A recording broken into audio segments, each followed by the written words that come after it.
Hello ladies and gentlemen, welcome to the patch notes for Winter's Bite. This is the 3.4 patch notes. As you can see right here, there's a new goddess, a huntress in fact. But we'll talk about her in a little bit. Let's talk about skins real quick here. We have Recon Artemis, very nice looking skin. Let's pull it up right here. Pretty awesome. Why does that open in a new window though? It doesn't. They didn't link it properly. That's just wrong.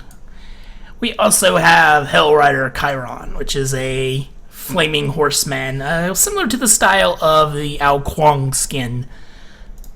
Pretty cool. We have the tier 2 skin for Apollo, which we can see here. Pretty spiffy. That looks like a heart in this perspective, but it's really just a V. It's not a heart. There is no green love. Pretty awesome. We also have the tier 2 Raging skin, Thunder's Roar. Pretty cool. That wood is impressive, though. We'll worry about that. And then we have, of course, Skadi. A little bit of upskirt going on there. She's a frost giantess, though. I don't know if you really want to deal with that. We also have the Chocolate Chalk. In all his glory, his ear is actually missing, and there's a giant scary child in the background. You would think this is a Halloween skin, not a Easter skin. And then we have Season 2 skins. First up, we have the SPL Bologna skin. So we can see here, in all her regal glory. Although you can't technically hold the shield and use that at the same time. Card art is wrong, but it does look really spiffy. You get this for buying the season ticket for 200 or for 450 gems. There's a lot of skins though, so we may not go over all of these. There's Sunstar Ra, so we can see here, very kind of like the Anubis skin in a way. Very kind of semi-mechanized looking, a little bit of the Stargate universe kind of feel from him. We have the Last Commando Rama, who is those nips. Those are some impressive nips. He's kind of the Sylvester Stallone sounding kind of guy. And then we have some, and these are all season tickets, by the way. Then we have some recolors of some skins that we have. Black Ops, Loki. These are just some of the tier 3 skins that they thought would be really cool. Some people are fussing over it. They're like, oh, they're trying to make money off of just recoloring. Well, yeah, that's kind of what they do anyway.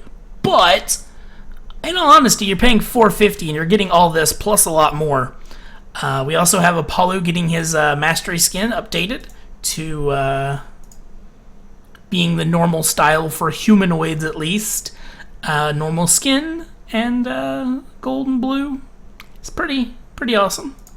Obviously new voice packs, season 2 ticket. And you can see all these skins, all these avatars. There's also a Hindu man voice pack. There's also a GG global emote. There's a new theme music and all this stuff that you get with it. And then they're going to be adding more. Also for the ticket, you won't have to have a border on like you did last year. They're just going to have like a meter that builds up as you do it. So that's kind of cool. Achievements? No one cares. I'm not going over achievements, guys. Miscellaneous. Added a weekly quest cooldown timer so that you'll know that when your quest is coming back up. Kind of wish they'd just make it reset every Tuesday. That seems so much better in my opinion, but whatever. I added bot difficulty selection to custom games, fixed the rank badge, blah blah blah. Added an undo, so if you buy the wrong item when you go into the store, and say you have tier 1 boots and you accidentally for some reason buy Ninja Tabby and you meant to buy Warrior Tabby, you can hit the undo button and it will sell everything that you bought, and so you'll have your boots. Gameplay Conquest. Removed 1 boar from the Fire Giant side boar camps. Basically they're trying to hit solo lane for their gold and EXP to try to nerf them a little bit. Item changes. First we have Glowing Emerald. Basically, this is just going to have all the items in this tree reduced by 50. Not a lot, but, you know, pretty cool. Not in this round of PTS, but in the next round, Hydra's Lament is getting its passive removed from its cooldown, so that, so that it no longer has a cooldown. So it'll proc every time you use an ability as long as you're willing to weave it. A lot of people are screaming, oh, they're nerfing Loki. Not really. Loki's pretty much a character that's a 1-2 combo. I'm thinking they're doing this to try to make it more appealing to other gods. So we'll see how that works. You know, I mean, it will cause Loki to be a little bit better, but, or, I don't know, if he doesn't kill you the first time, he'll kill, I don't know. Pretty much he seems like he's going to kill you no matter what, so I think it's kind of silly. Masamune is getting its physical protections increased because the item on its own is not very good, so it's going from 30 to 50. Rage, they're reducing the cost of this by 200 gold to kind of smooth out the early or the mid-game crit builds. So maybe we'll see crit builds being a little bit more of a thing. Rod of Syphilis, that item. Increase the aura from 15 to 20 and reducing the cost by 60. Not a whole lot. Not sure that's really going to help it, but you never know. Also, Rod of Healing is going to be getting a slight cost reduction as well, down to 1,500 gold.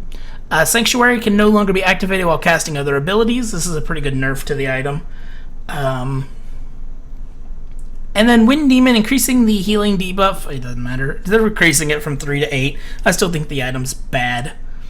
Note that this is not coming out into this, actually.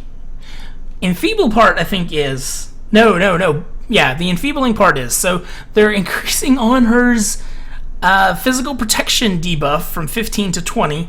And then not this round of PTS, but the next round, they're also reducing the cost of Impel by 20 off the top end. That's pretty big.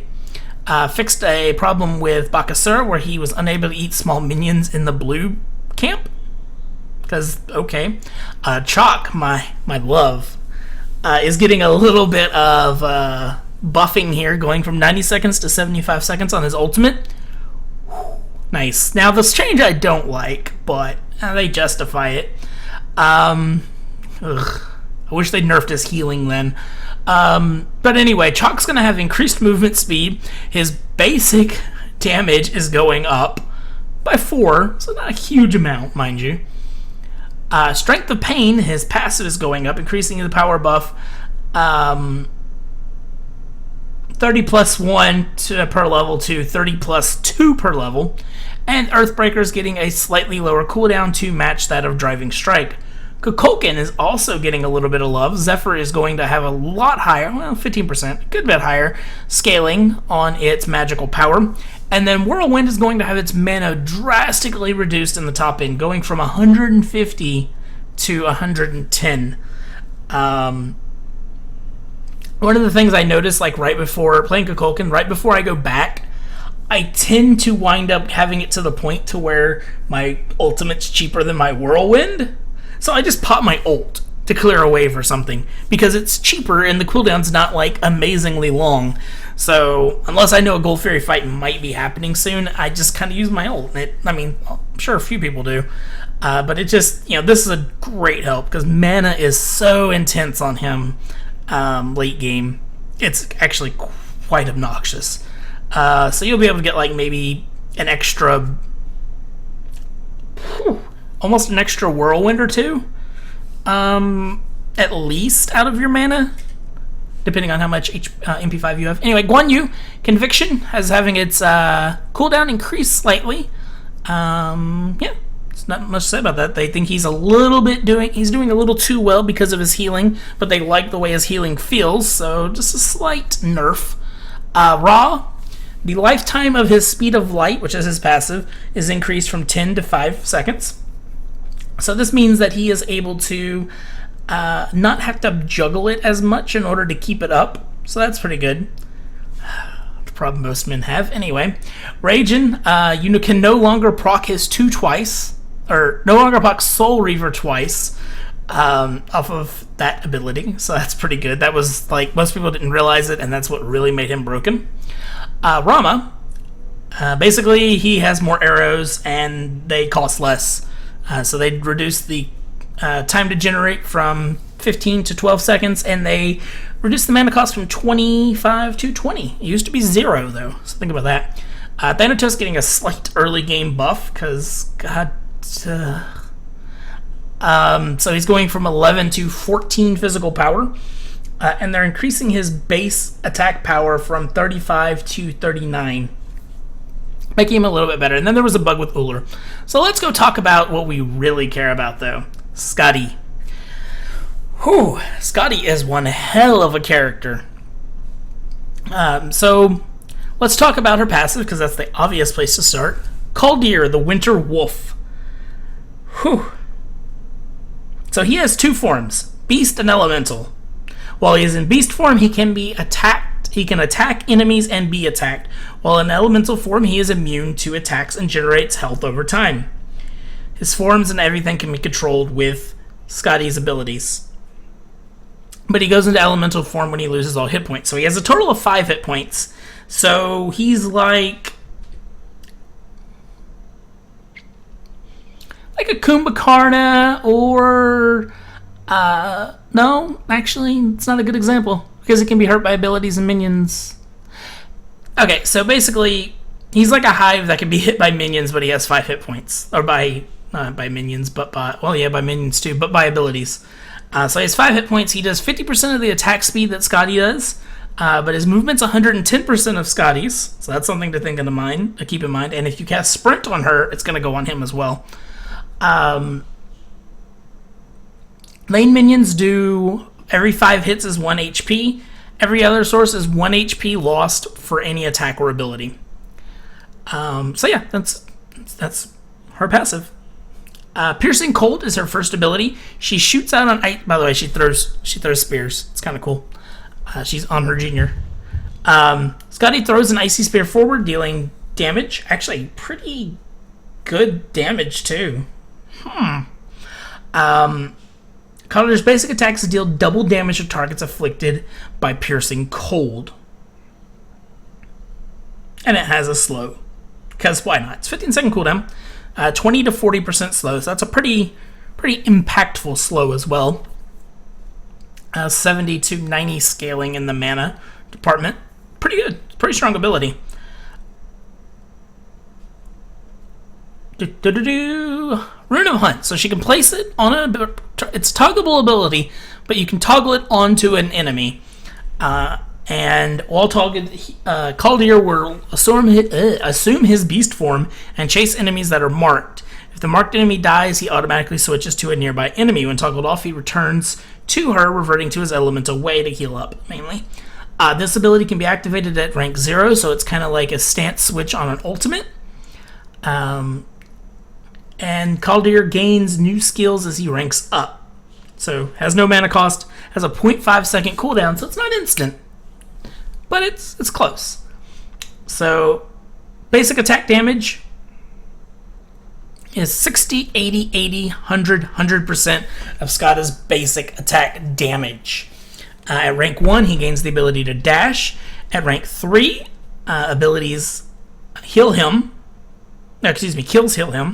At rank 5, Kaldir's attack gives Skadi a 10% movement speed increase. Pretty spiffy. It's pretty nice. I like it. Her third ability is a new form of CC, which is sliding. It's pretty cool. So she freezes the ground for 5 seconds at a targeted location. The frozen area deals damage to enemies who set foot on it and cause gods to lose control sliding across the ground. Skadi's movement speed is increased by 25% while standing in the area. And the radius increases as you rank it up. So basically, she places it on the ground. There's like a brief, tiny amount of a delay, kind of like a Chiron thing. It goes off. And then it's a skating ring. Except you can't control where you go. It's like all the old Zelda games and all that, where you walk onto it and then you just slip and slide as you go. You can obviously use movement speed things to jump out of it, but you really just can't control where you're going. If you're standing still when you do it, you stand still, I believe. But if somebody hits you, you move. So you can actually... someone could be running at you, and something can, on her pillar, right? You drop a pillar in the middle, you're moving forward, the person hits the pillar and bounces back. So they kind of, you can make somebody, force them to stay in it longer. Work really well with, like, Cabrakan. You'll hear kids in the background, I apologize. Anyway, it's a really cool ability. The last ability is Winter's Grasp. She activates this ability, and her and... God, I hate kids. Her and Kaldir get a mini frost storm that go around them. It persists for 5 seconds, dealing damage fairly low. Really, really low. But that's not the main part of the ability. The main part of the ability is it heals Kaldir fully, and it causes him to be CC immune. It also, when it first goes off, it roots enemies for 1 to 2 seconds. Pretty awesome. Her entire kit's really cool. I will be probably playing her on the PTS and putting footage up of it. I'm sure like a million other people will as well. But that's kind of a first look at Skadi, and yeah, she's really, really awesome. They didn't put the link to her default skin, though, which is kind of saddening. But hey, what you gonna do? Thank you guys for watching. I hope you have a wonderful day, and yeah, make sure you follow, yada yada, you know, all the BS that people say. Bye, guys.